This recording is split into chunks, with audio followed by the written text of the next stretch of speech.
I'm hoping that our sound is going to get a little better. We've brought in a microphone that should help give us a little better quality sound, at least from me. I don't know if you'll be able to pick up our folks reading as much as we did before, but we will test this out, and hopefully it didn't go the other way and you have no sound. That could be. So we'll do our very best, though, as we continue to try to improve the work that we do. We are in Hebrews chapter 11. Excuse me, that last cookie has affected me. Hebrews chapter 11. If you remember, we have been working through this laundry list of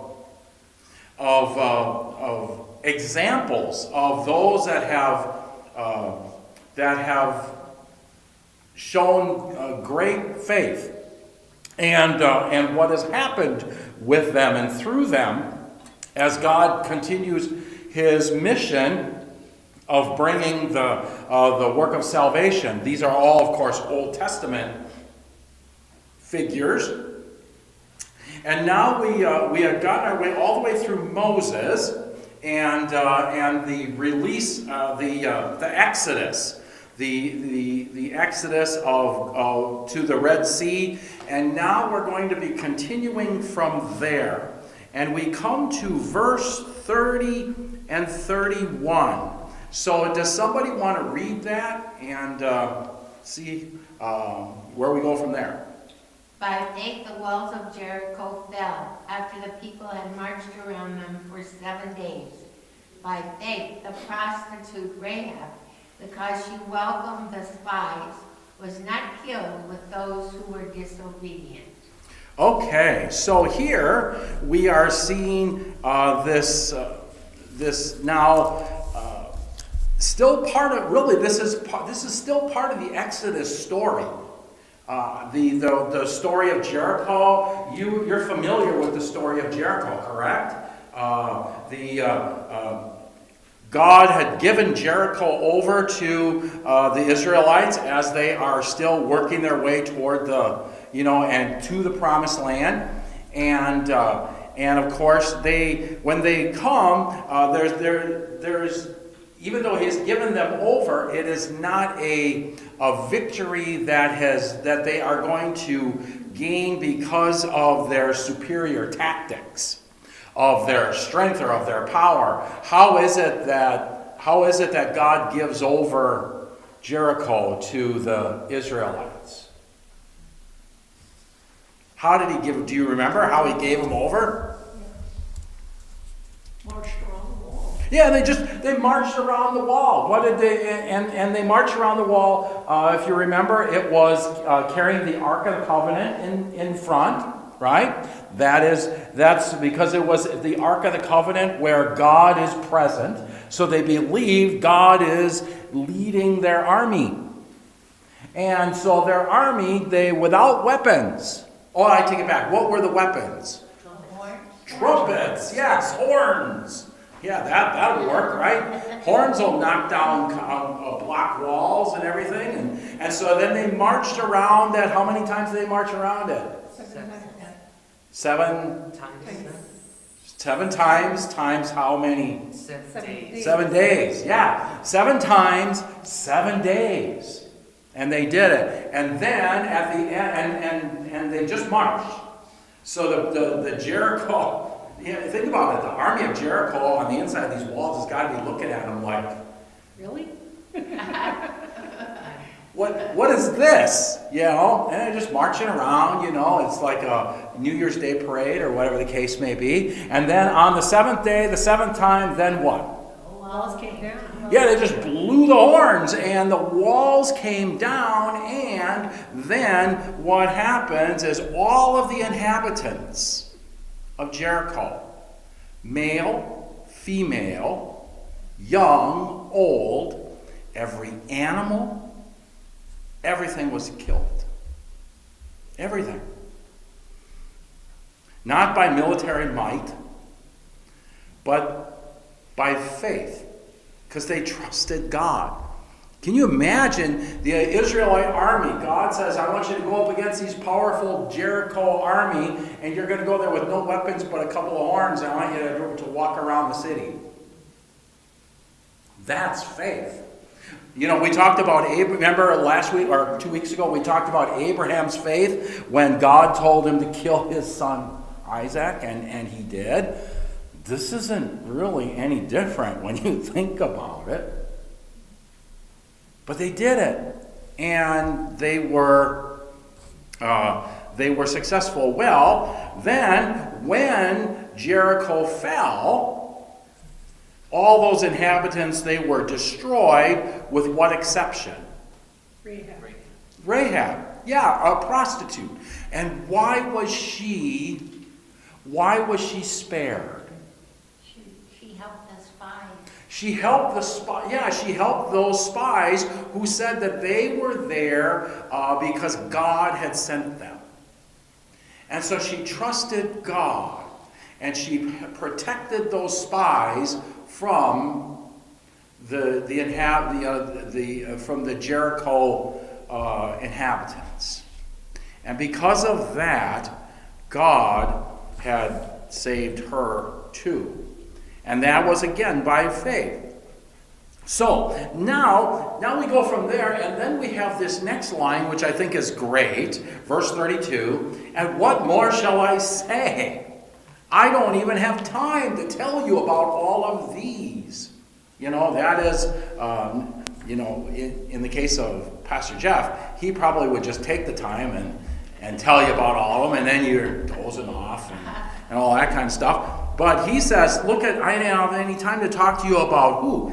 Gideon, Barak, Samson, Jephthah, David, Samuel, and the prophets, who through faith conquered kingdoms, administered justice, and gained what was promised, who shut the mouths of lions, quenched the fury of the flames, and escaped the edge of the sword, whose weakness was turned to strength, and who became powerful in battle and routed foreign armies. Okay. So here this roll call of faith now is going to continue with kind of a scattered sampling of persons and their deeds. You know, he's dropping the names, right? But he doesn't really describe a ton of things that is going on. He talks about 6 of the ancient worthies, let's put it that way. You know, Gideon, Barak, Samson, Jephthah. They would have been from the period of the Judges. And of course, and that's exactly where you'll find them in Scripture, is go into those books of the Judges, and there you will find them. Of course, David, right? David would be the great founder of Jerusalem's royal dynasty. It's really the first, the biggest, most well-known king. And then Samuel. Samuel would be viewed as the first in the long line of prophets.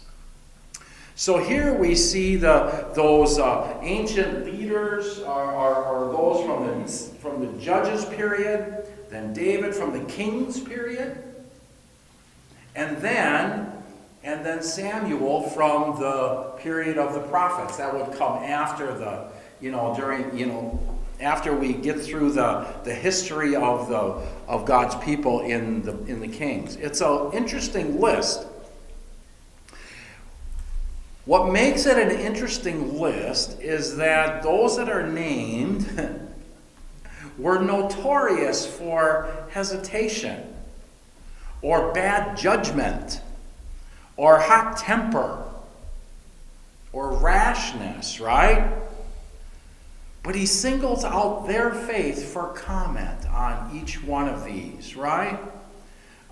Through faith, he says, all those judges and generals of those first 4, they conquered kingdoms. He says they enforced justice or righteousness, and they all received promises for a better kingdom that was to come, right? And so we see that. We see what is going on here. And then we go from there through faith. We know about who's he speaking about here when he talks about shutting the mouths of lions.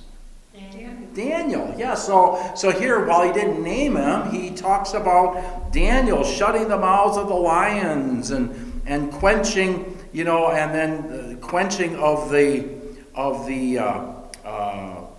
fires, right? We remember the quenching the fires. What was that? That was with Shadrach, Meshach, and Abednego. So you see, as he's talking about these faith, these are just some. These are just some of those that have escaped martyrdom, or escaped what he says here. They've escaped the edge of the sword. And he talks about weakness being turned to strength. You look at Gideon, right? Gideon with what 300 men conquered, tens of thousands. We think about David in his weakness conquers Goliath, right? That's what he is speaking about here when he talks about those that had weakness that was turned to strength, those that in their humility, by faith in God alone. You remember that when David went in to meet Goliath, and all the brothers and all the army, when they saw him going in there, they wanted to keep him from it. And what do you remember? Can you paraphrase what David said? He didn't need all that armor. It was weighing him down, and he just needed a slingshot. Right. Yeah. But then what did he say to them? God.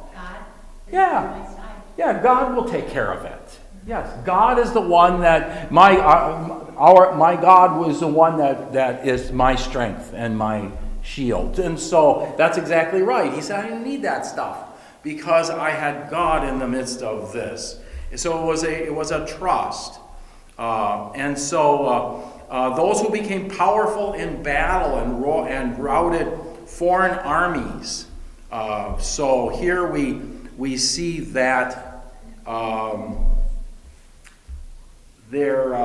you can probably relate that, even though he didn't mention them, you could really relate that probably to the Maccabees. This would have been during that intertestamental period, because they were this small band that were successful against all those the Syrian army, the monster-sized Syrian army, and that would have been in the 2nd century BC. And they had conquered they were zealous in faith, and that we see. And so he was really recognizing them.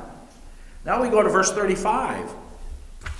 Women receive back their dead, raised to life again, and others tortured and refused to be released so that they might gain a better resurrection.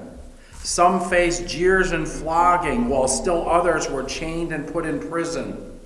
They were stoned, they were sawed in two, they were put to death by the sword. They went about in sheepskins and goatskins, destitute, persecuted, mistreated. The world was not worthy of them. They wandered in deserts and mountains and caves and holes in the ground.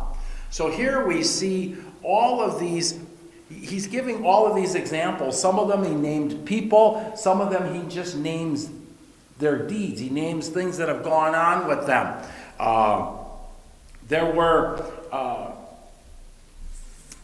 During the time of the Maccabees, the Syrian army had told that the Maccabean army, if all they had to do to spare their lives were to escape death, all they had to do was eat pork. That's all they had to do. Just go and eat a bit of pork.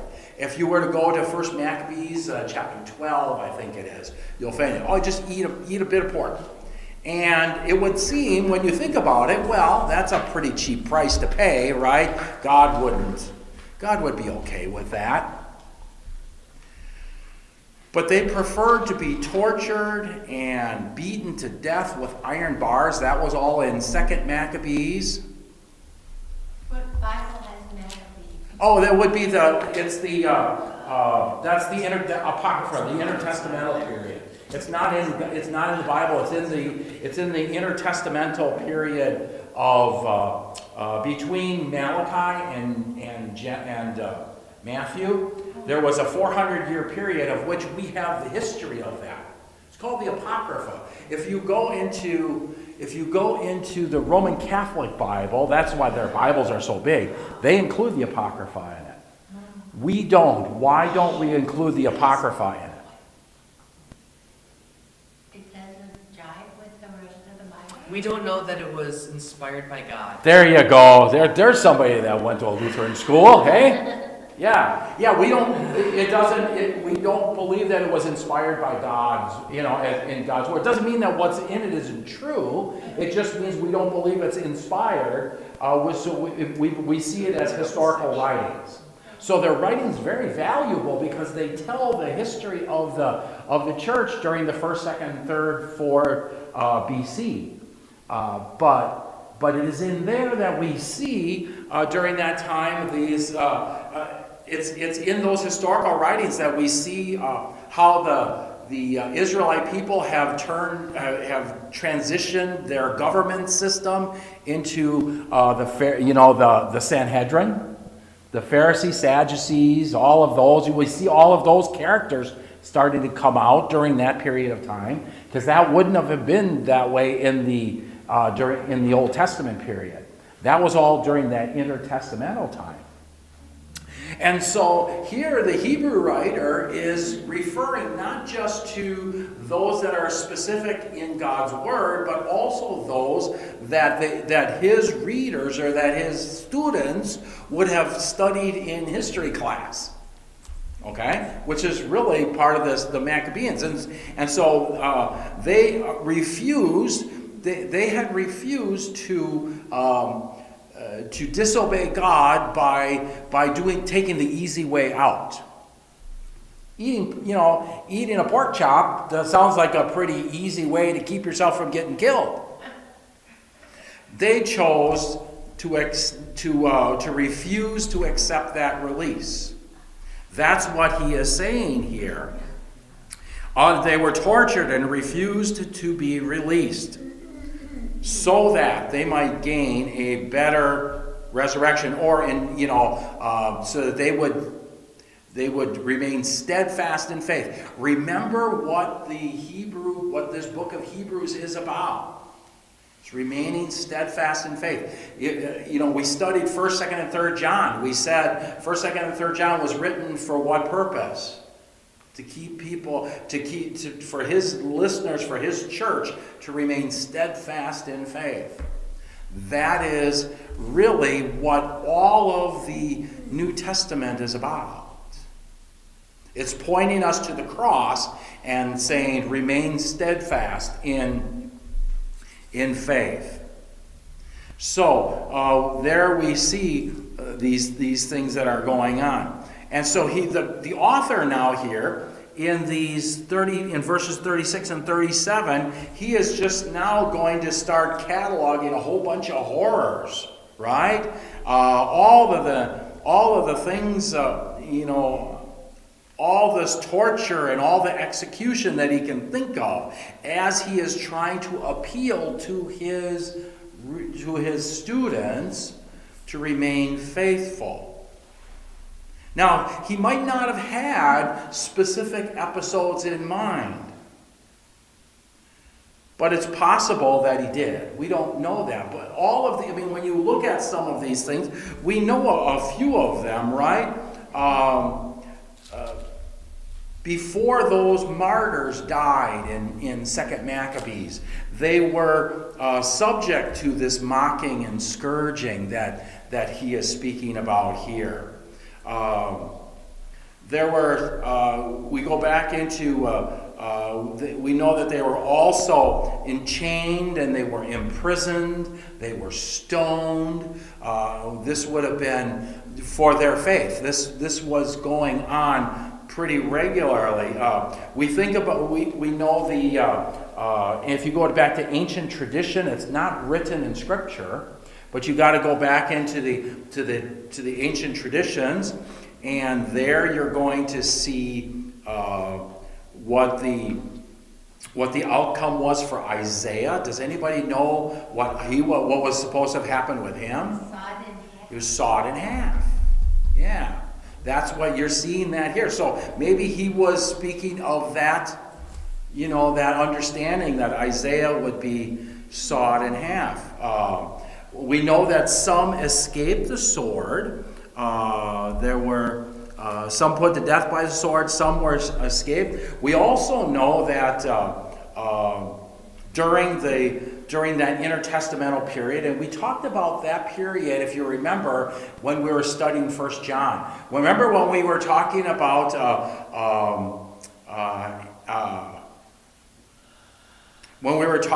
Epiphanes? Antioch Epiphanes, remember that king, that evil king? It was during that time. That was the time of the Maccabees. And it was during that time what would happen is some would fall by the sword, others would escape, and they would be living out in the wilderness. And so you see them living out there in sheepskin and goatskin, destitute, persecuted, and mistreated.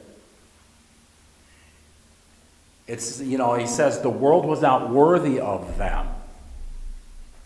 Is it possible that as we take a look at John the Baptist, that he saw himself kind of in that same, he saw himself in the same way that those historical figures were, and that's why he was out in those areas, intentionally out in the wilderness like that.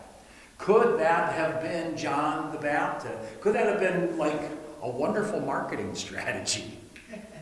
Okay? Because if people would come out to him there and they'd look at him like that, what might they have been able to relate to? Their forefathers. You see? And so now he's going to gather their attention. That's a possibility as we take a look at this, right? And then we come to verses 39 and 40. Somebody want to read those? And all these, though commended through their faith, did not receive what was promised, since God had provided something better for us, that apart from us they should not be made perfect. Okay. What do you think that means? What do you think? I mean, look at that. All of these people, they were commended for their faith, yet none of them received what had been promised. Well, they never did get to see the Messiah. Correct. They never saw the Messiah. You're right. Now, what were they? But they were promised a better resurrection, right? They are promised heaven. But what this is saying here is that what they promised, they didn't receive right away. Right? And then, but the key to it is look at verse 40 and have Claudia read it again. Since God had provided something better for us, that apart from us they should not be made perfect. Okay. So, why hadn't they received their promise yet? Jesus hadn't come yet. Right. Because of they hadn't received their promise yet because God has you in mind. God has you in mind. And so he is saying that they will receive theirs, but they have to wait. Because he has you yet. There is still you out there who are dead in their sins. and in their trespasses. And God has what he has for them, he like Emily just said, he has for you too. So when you take a look at that, what does that cause you to think of when you hear those words? If the promise is for them and they will receive it, but it's not yet because of you, what about your promise? We have to wait too, Yeah, for why? Why? because it's not time. Right. Because and again, go past the fact that it's not time. We have to wait too. Why? There will be more people coming after us. Yeah, it's for those that come after us. And together we're... And so, yes, and so it shows our role as the church. And again, that's really when we talk about what our message was today. Our message was that the love, the cross of Jesus Christ, the love that is found on that cross, which is a love for us and now a love through us, is a love that focuses on whom? Jesus, the cross. Yeah, Jesus, but also whom? God, Okay, yeah. making perfect from creation to now, to judgment day. Okay. So our focus, that love that is given to us through Christ, now we pour that love out on whom? Each other. Everyone. On the world, right, on the world, both on each other, so that would be certainly on the church, but on whom? Unbelievers also, yes, that's and so what that message was is this same message is our reward is later, which means we have to have faith Patience. and patience, and just so exactly faith and patience, and so that's why as we started to look at that, love is what the first characteristic of love is what? Patience. Patience, and it's patience because it is a reward. That's a reward that we will receive, but not yet. It's guaranteed yours, but not yet. Because God has more in mind than you. You know, it's wonderful to know that He has us in His mind and heart, that He has chosen us from before the beginning of the world. But it's also all not just about us. It's about all the others that are in His heart too. And that's what the Hebrew writer is saying here. So I think that is, and again, it's so perfect with what we heard today in that love chapter of 1 Corinthians. Okay? So that's how he ends that chapter 11. Now we're going to go into chapter 12. So he has gone through the entire list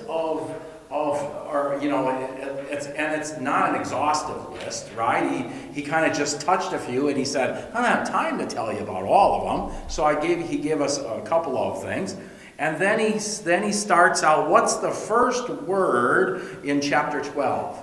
Therefore. And and remember what we've said, whenever there's a therefore, or a so that, or whatever the case may be, take note in it.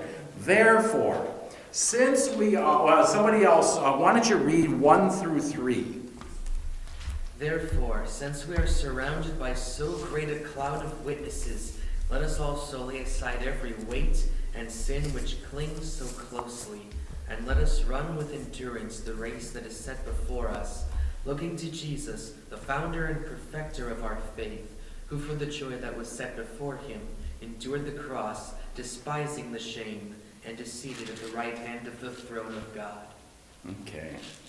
All right. That's the first two. We'll stop. That's a good place to stop, Nathan. And the reason I say that's a good place to stop is what he just read is one sentence in the original language. It's one sentence.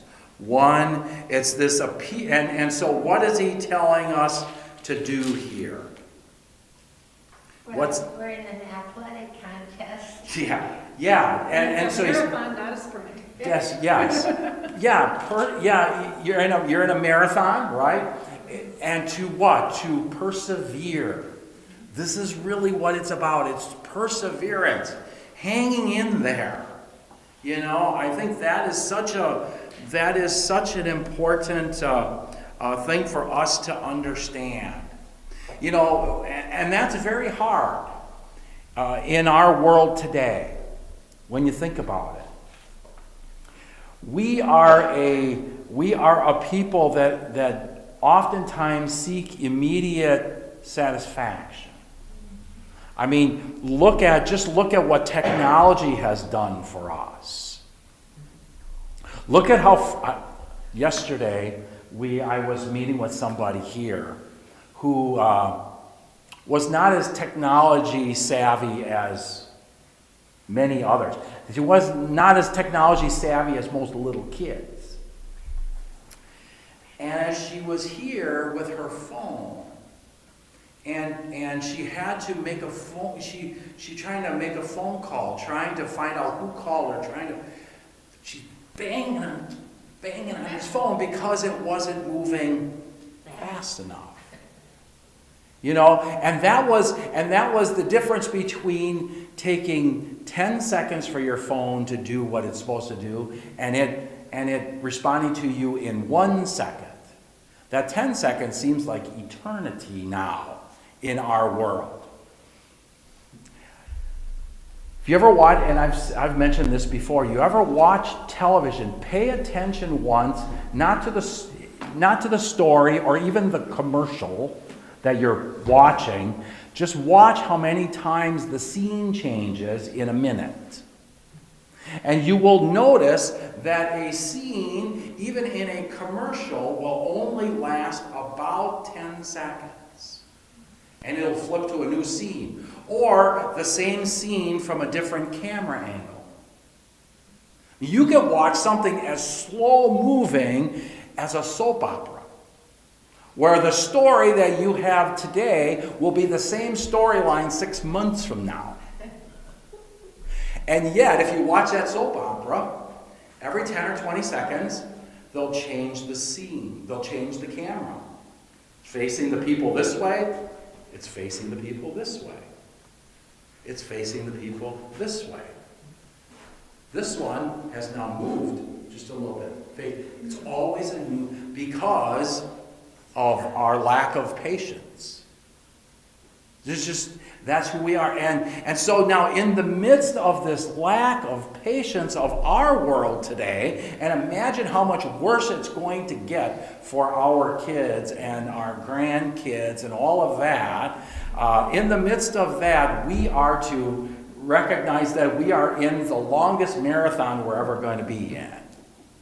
Because it's a marathon of our entire life. And this Hebrew writer is saying that we are in that, or that we can be steadfast in the midst of that perseverance. He's saying we can because of the therefore. What's the therefore?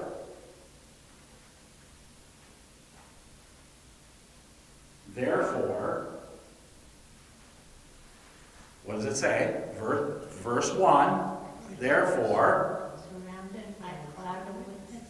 Okay. Let us lay aside. Okay, we'll just stay with the first phrase. Since we are surrounded by such a great cloud of witnesses. Okay? You can persevere. Why? Because they persevered before you. Because they did before you. Yes, and that's why he went through a whole chapter worth of them. Is to show you that you aren't doing this on your own. That all of these have in the same, and it's the same race for them as it is for you. And there'll be those in our world that are not going to face some of the martyrdom that others did. But you notice the Hebrew writer said that some were killed, some weren't. Some were just ostracized. Some went through without having any of those issues at all. Some of the, there's all of these kind of things, and he's saying, so now you're going to go through this, but you are surrounded by those who have done it before. The other thing I think that is really cool about this, when he says these words, and I think this is really neat, you are surrounded by a great cloud of witnesses. What kind of picture might that also give you? God in the cloud. Okay. All right. I think you probably have to think about it as a sporting event, like Emily said. Okay? It's Super Bowl time, right? And you're playing in the Super Bowl, and you step out onto that field for the first time. They call your team, which will never be the Green Bay Packers. They'll call your team. That'll probably never be the Bears again either. That's okay. But they'll call your team, and you'll run out there to what? Whoa! Overwhelming cheering. And so, my very, as someone that has been involved with motorsports my entire life, there's probably nothing more incredible than seeing camera shots from on the track at Indianapolis before the race. When there's 500,000 people there that are just exploding because of you as one of these 33 special guys, men or women, but racers nonetheless. And it's all of this cloud of witnesses to see what you are going to do, to see you running this race. And that's this image that you see here, is that there's not just these that have gone before you, but it's like a cheerleading section. Remain, pick whatever simple cheer you want. Remain steadfast, remain steadfast. STEADFAST. You can see the cheerleaders doing all of this kind of stuff, right? Just like you could if you go to a high school football game. That's this picture that he's showing them. It's a picture of encouragement. There's nobody rooting for you to fail. They're all rooting for you to remain steadfast of everything. And so because of that, let us now throw off everything that hinders and the sin that so easily entangles. So get rid of all of the stuff that gets in the way, is what he's saying. Get rid of everything that gets in the way. If it's, remember Jesus' words. If it causes your eye to sin, Work it out. right? If it causes your hand to sin, you see what I mean? It's kind of that same image that he's saying. So cast off all of those things. And that sin that so easily entangles you. And now run with perseverance. Claudia, was your word perseverance? I know, was it? Endurance. Endurance, okay. Way better word than endurance in the original language is perseverance, absolutely. The race that is marked, isn't it the race that is marked out for us? Is it your race? No. No, it's a race that God has planned for you. And Pam's race is not Nathan's race. There might be some things where they interact with each other, but they're two different races. And so that's the same for each one of us, is that we all run our race. Don't be concerned that I don't know, Pam's race is cooler than mine. That type of thing. We run our race. And we as a church have to see it that same way. Boy, I wish we were like that big church that's 30 blocks down the road, But we run our race, not their race. And because there's enough to our race to have to, to be focused on. And so we do just that. And so he says, and then that second verse, right? Let us fix our eyes on Jesus, the author and the perfecter of that faith. And here we see one of the most beautiful, maybe one of the most beautiful verses in all of Scripture. So we fix our eyes on Jesus, the author, who, for the joy set before him, endured the cross, scorning its shame, and sat down at the right hand of the throne of God. Who for the joy set before him. What was the joy before him? That we would be righteous. Right. Through him. Right. Tetelestai. That word, it is finished. That's the joy. The joy because his suffering, he endured that suffering with joy because of the promise. The Father said, when you do this, this will be for them. It's not, if you do this, then I'll think twice about what I'm going to do with them. It was, when you complete this, salvation is theirs. That's the finish line. And so for the joy set before him, he endured the cross, he scorned its shame, and he didn't embrace its shame. He said, it scorned its shame. It is the most humiliating thing there was, but he was willing to do it. Right? And then there's that phrase again that we've seen earlier. What? And is seated. And is seated. He sat down. It is finished. That is such a beautiful, beautiful sentence. That would be one of those sentences, one of these verses that we should, mark for memory. Let us fix our eyes on Jesus, the author and perfecter of our faith, who for the joy set before him endured the cross, scorning its shame, and sat down at the right hand of God. You should memorize that one. Okay? We will pick it up. My guess is we'll probably be able to get through most of chapter 12 next week. And we're going to be coming toward the end of Hebrews. We only got a couple chapters left here. So that should get us done. Yeah, 2 chapters left. Maybe we can, I'm sure we'll get that done before we hit Lent. Then we can pick up on another study. So go in peace, serve the Lord. Thanks be to God, and I hope our sound worked better. Oh, it does. We have sound. I got thumbs up in the back. We have sound. Great. All right. See you next week.